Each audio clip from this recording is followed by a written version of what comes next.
You might not know this, but over 179,000 Australians are living with inflammatory bowel disease. This is the IBD that I was talking about a little bit earlier. It's a common name that's used to describe two chronic diseases, Crohn's disease and ulcerative colitis.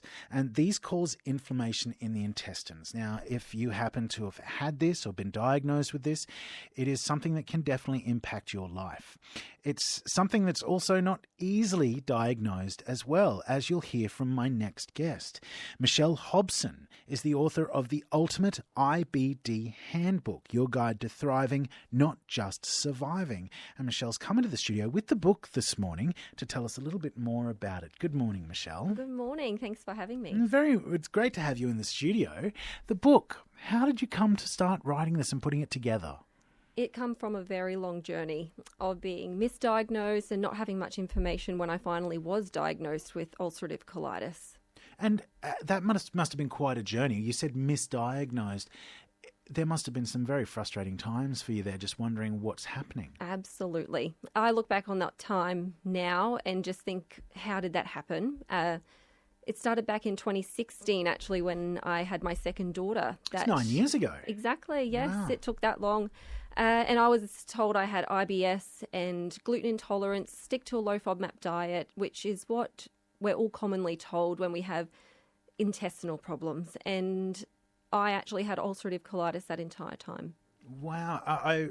You mentioned to me earlier that there is a difference between IBS and IBD. Can you tell me what that difference is? Absolutely. There's a huge difference, almost life and death difference when it comes to the side effects of not treating it. So IBS is commonly known, it's irritable bowel syndrome. IBD, inflammatory bowel disease. IBS is your food-related intolerances, hormones, stress, all those environmental factors can play a part in that. Whereas IBD, inflammatory bowel disease, that's a full systematic response from your immune system. So it's not just your gut as well. I think I like to point out, IBD gives you skin rashes, fatigue, anxiety, all different types of symptoms that come out that we might not actually relate at the time. But when you're diagnosed, you look back on and you go, well, yeah, I did have a skin rash that used to pop up, or I did always feel tired and just blamed work. But that is actually another symptom of inflammatory bowel disease. How did you end up getting properly diagnosed?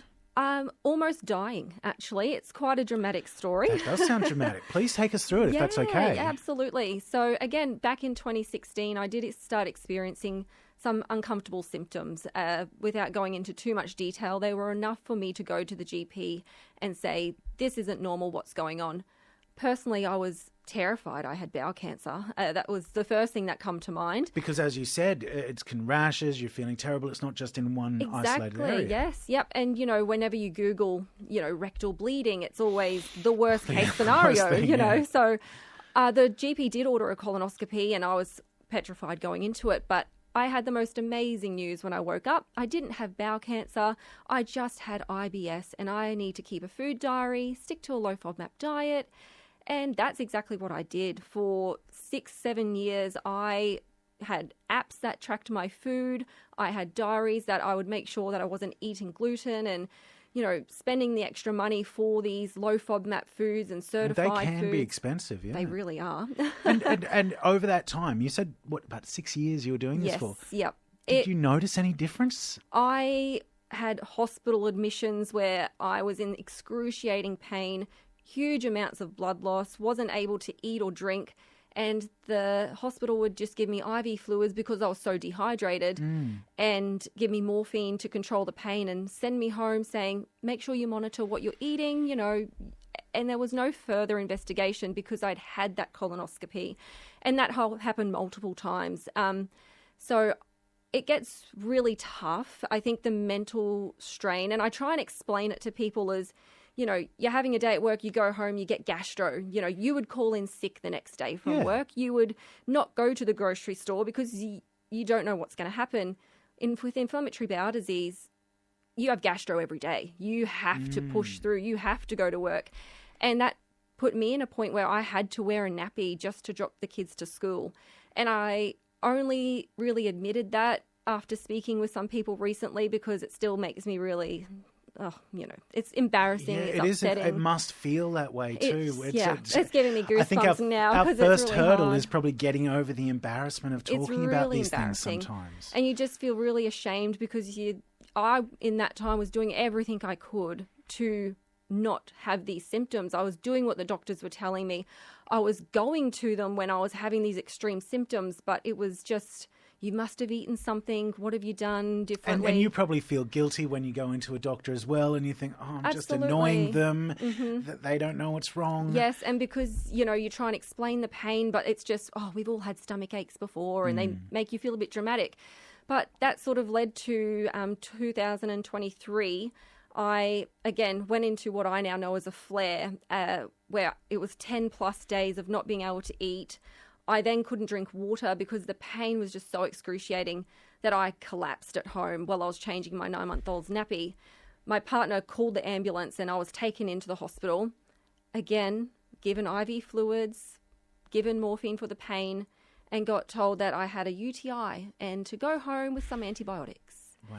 I did not have a UTI, and I definitely didn't need antibiotics because that actually makes ulcerative colitis worse. And it was, that night that I didn't wake up. So I then was in the hospital and finally diagnosed with ulcerative colitis. I had severe anemia from the blood loss, and I was in there for 2+ weeks on steroids. I started chemotherapy, and I'm now on biologic treatments to keep me in remission until that fails, and then it'll be a stoma surgery, unfortunately. Wow. And how are you feeling today? I feel good. So the biologics are incredible life-saving medications. It can get really frustrating when people start to talk about foods, and I go, well, food is great to have a great diet, but it's not going to fix a broken arm, just like it's not going to fix ulcerative colitis or Crohn's disease. A good diet supports your immune system to help heal you, but it's not a curative tool. The only cure for Crohn's or ulcerative colitis is to have your bowel removed, which is unfortunate. Yeah. You're hearing this morning from Michelle Hobson. She's the author of a book, The Ultimate IBD Handbook, Your Guide to Thriving, Not Just Surviving. You've heard her story, a harrowing, I could say, experience over 9 years to finally get the diagnosis and understand what it was that was affecting you. At this point, did you think, I have to get what I know out there to help other people who might be in that same situation? Yeah, so it was the 2 a.m. searches on Google in the hospital bed, wondering what's going on, what have I just been diagnosed with, almost not believing them because I'd seen, IBD before, but just thought, IBS, same, when really there's not much information out there telling you the differences. And it was just me compiling all my notes in my phone, just keeping track of all the information I found, and the support groups online were really my turning point, where I started to join in on conversations and help other people that were being diagnosed, where they sort of said, do you have a resource that we can have, or can we have your notes? And I just thought, well, let me make one. And that's where it come from. Now, the book looks great. I've got it in front of me here. Thank you. It's quite a thick book. It's quite comprehensive. Yeah. Over 100 pages in there. Mm-hmm. How long did it take you to get this all together? A couple of months. I can imagine. Yeah, it's not something you'd whip up overnight. Yeah. So in October last year is when the publisher actually picked it up. So it was the year prior to that where everything was starting to come together. So it's been a while in the making, and I can't believe it's here in person, actually. So it must feel good that it does. When you've worked so hard on something and also been through that experience yourself, to create something that is practically a compendium to help other people as well. Yes. It's even color-coded in little different sections. Why did you do that? I think so. It's easy to read. You read the book once, but then you need those key points where you go, I'm in a flare. Let's refer back to it. You just go to the red section. I need information to tell my friends and family what's going on. You go to the purple section. So it has ways to help explain it to people who might not understand it as well. That was a major point in the book, was you pass the chapter to your friends or your family member that doesn't quite understand. And I do the heavy lifting for you. I'm very frank in explaining it, but without all the gory details that you might not feel comfortable with having. And I'm people guessing know. through your experience that you also had to explain this to family members as well. Absolutely. And family members and friends, they want to be helpful, which is incredible. But sometimes when you say, oh, I've had diverticulitis or I've had IBS, it sort of takes away from the patient's feelings, because I take it from a headache to a migraine. You know, if someone has a migraine and you go, oh, I've had headaches before. Exactly. Yeah, sort of like, oh, okay. It's not the same, but I understand you're trying to help. So I sort of put that in there as a way to explain it so friends and family don't discount what the person's going through. One of the things that I noticed this morning through just having a look at the book that you've sent to me and some of the notes is that Australia's got the highest incidence of IBD in the world. Absolutely. Yep. Do you know why that is? Did you ever find out or look That's further? That's what we're working on. I'm doing my Bachelor of Medical Science to try and investigate why people have ulcerative colitis or Crohn's disease. It's not well researched. We don't have many researchers at all in Australia focusing on IBD. Out of the tens of thousands, there's, I think, about 4 that are actually actively in that space. Wow. And, you'd think out of the $7.8 billion we cost the economy every year, we would have more in patient support when we actually have $0 for patient support. I noticed that you've also completed facilitated training with Crohn's and Colitis Australia, and you've also launched Townsville's Crohn's and Colitis Support Group. That was just launched in February. Absolutely. So Crohn's and Colitis Australia have been a huge support for me. They've been that block that I've always gone to when I've had questions, and being a facilitator for their support group just felt like a natural progression to help them and people in Townsville, because there's a lot of us here that we might not have known. And I think having a space where we can all connect, get to know each other, even network, I think is a really cool thing to do at these support groups. And the next one's in April, the 2nd of April. We do it at the Riverway Library. Do you have a Facebook page or a website? Absolutely. So I was doing everything through my personal page, but I've created IBD Hub, which is a website, so ibdhub.com.au, which I also have a Facebook and Instagram where attached to that. Absolutely. So if you would like to find out any more, just ibdhub.com.au. It is 10 minutes to 9 on ABC North Queensland.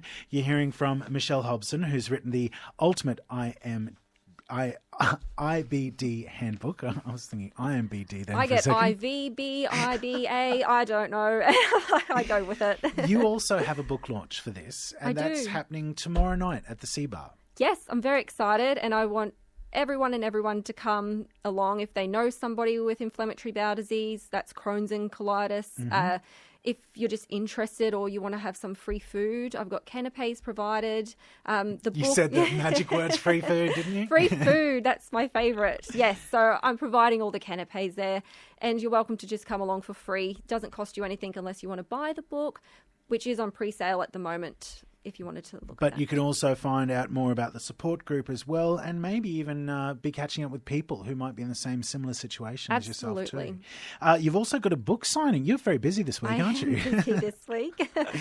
That's at Mary Who on Sunday, right? Absolutely. So Mary Who, that will be while the markets are on. So from 10 o'clock I'll be there to sign books, but more just to meet other people if they wanted to come and have a chat, tell me their stories about their experiences with inflammatory bowel disease, whether it's a family member, a friend, or themselves. I would love to meet them and connect and see how we can all join together in the community. Michelle Hobson, thank you so much for your time this morning and for explaining, your journey and your story, for writing this book as well. Appreciate your time this morning. Thank you for having me. That's Michelle Hobson. She's the author of the IBD Handbook. There is a launch tomorrow night at the C-Bar. You can head along. Actually, what time is it on at the C-Bar? That is 5:30 to 7:30. 5:30 to 7 at the C-Bar tomorrow. And then from 10 o'clock on Sunday at Mary Who Bookshop, you can go along and pick up the book and get it signed and also have a chat to Michelle if you'd like.